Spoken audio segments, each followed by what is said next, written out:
Good afternoon, everybody. This is Dan Block with Permanent Solutions Labor Consultants, Inc. We are glad to bring to you our next in the series of webcast seminars. This month, my colleagues and I wish to bring you some information and our perspective based on the recent study that has been produced by the U.S. Bureau of Labor Statistics, the Union Membership Study, or Summary, from February of 2012. This information will actually highlight where we are currently with organized labor in the United States, and we certainly feel that you guys will enjoy the presentation and find this of great value. Again, as I mentioned, I'm Dan Block, Vice President of Client Relations for Permanent Solutions. Joining me also today, we have Mr. Stefan Sestina, Director of Human Resource and Education. Stefan, I appreciate your opportunity to join us today. Well, thank you, Dan. I enjoy being here. That's great. And if you don't mind, Stefan, I'll just kind of relay to our audience here a little bit of your background. 35 years dedicated to human resource management in union and non-union facilities. You come to us with a solid labor relations experience, which is greatly appreciated. You have participated in numerous election campaigns, work stoppages, and labor negotiations across a variety of industries and unions. Most recently, if I remember right, Stefan, you led the charge on several mergers and acquisitions, conducting the necessary due diligence for executive management. Is that correct? That's correct, Dan. Thank you. Sure. And again, you have worked for several major national and global companies, Quaker State, Monsanto, Noble, WMX, the former Waste Management, Soya, and most recently, the Vice President of Human Resource for Toyota Industries North America. So once again, welcome, Stefan. Well, thank you very much, and it's a pleasure being here with you and Rick.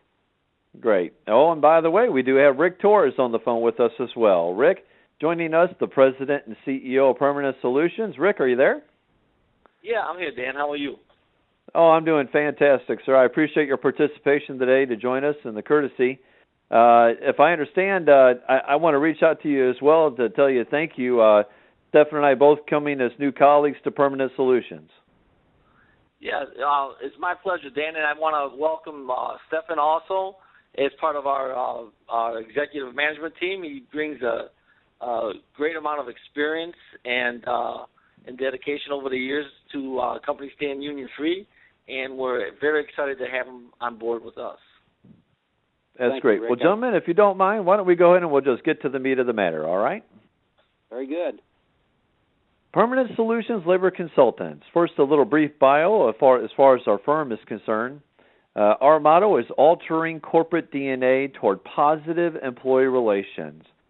Permanent Solutions is a global consulting company providing labor relations and human resource services to clients in virtually all industries. Working in both private and public sector, Permanent Solutions is able to show their clients the pathway to effective, positive, and successful employee relations.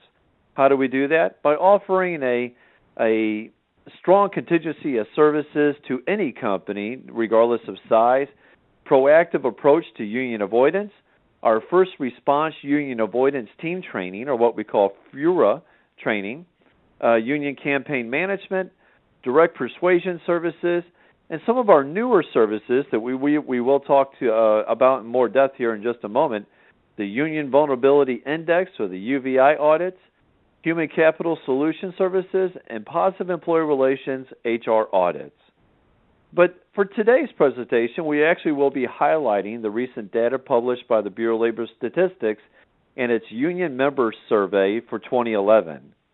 Prepared by the U.S. Bureau of Labor Statistics, the BLS is the principal federal agency responsible for measuring labor market activity, working conditions, and price changes in the economy. Its primary purpose is to collect, analyze, and disseminate essential economic information to support public and private decision-making. The survey relevant to the data expressed today is actually part of the Current Population Survey, or the CPS. More than 60,000 households across the U.S. were polled to conduct this survey. And what does the survey show us? To highlight some of the data that the survey actually was able to generate, specific to union membership rates in the United States at the close of 2011. 11.8% of all wage and salary workers across our country are considered union members. And really, that's somewhat flat. It's unchanged from 2010, where the percentage was 11.9%. Basically, in the current marketplace, 1 out of every 8.5 employees join a union. That's more than 14 million workers across the country. Now, how does that compare to some historic data? Well, in 1983, the first year that the BLS started collecting this information, just more than 20% of the wage and salary workers were union members. That's 1 out of 5. In 1955, however, at the peak of organized labor in our country, greater than 33%, or 1 out of 3 workers throughout the United States, belonged to a union. Gentlemen, at this point, I'd like to turn it over to you for some general comment. First, let me start out with Rick. Rick, as you and I have discussed for many years working together, sir, we have talked about your experience in organized labor, being formerly a union official for a number of years. What do you attribute this decline historically, especially since 1955 and that major significant draw that unions had back then, to where we are today, where merely 1 out of 8 or 9 employees are union? Well, Dan, there's many things that are the cause of it. I mean, one of the things is the industrial transfer of companies to Mexico and to Asia and other parts of the world, or the globalization of companies and the production of manufactured goods has caused a lot of it.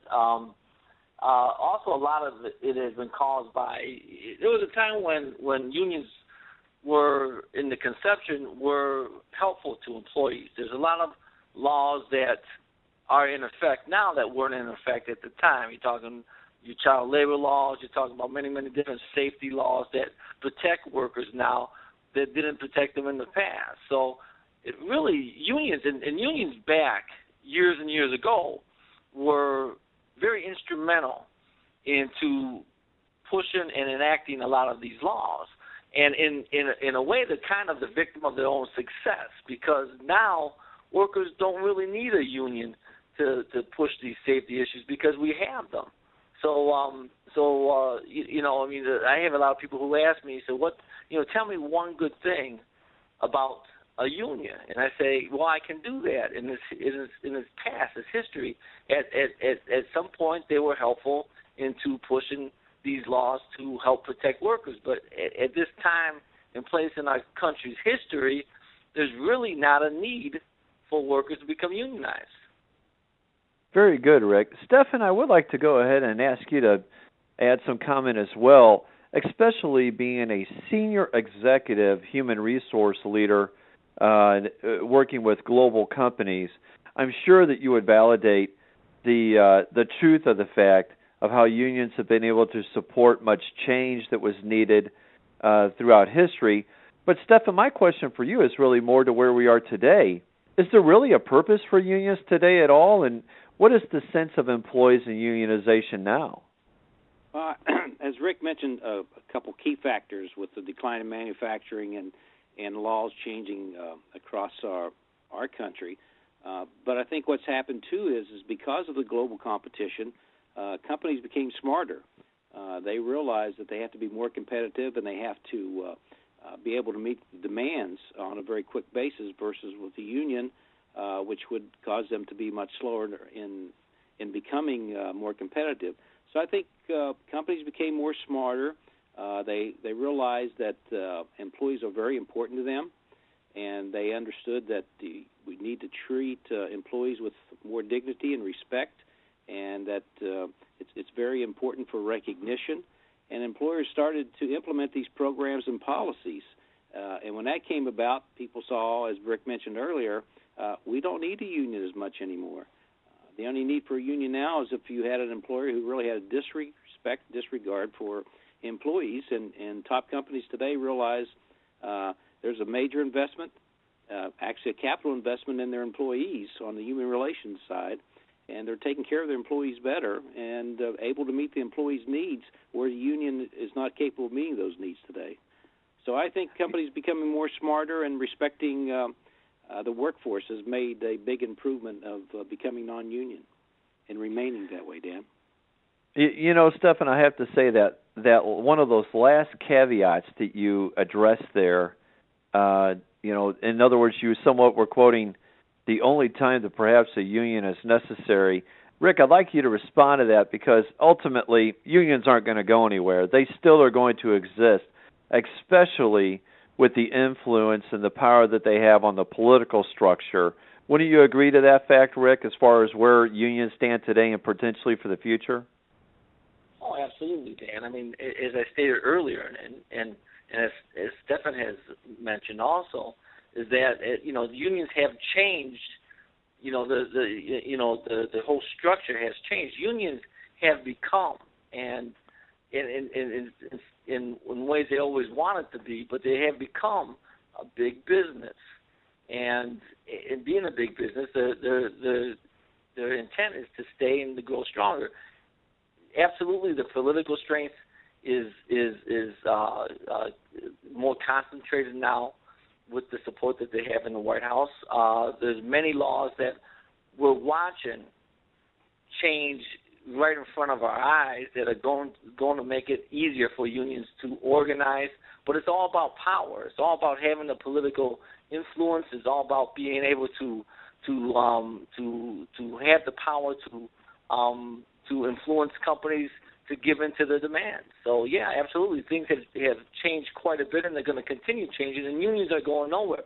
I mean, we're talking about the union density in this country, and things are happening now that are possibly going to change the union density dramatically in the next coming years.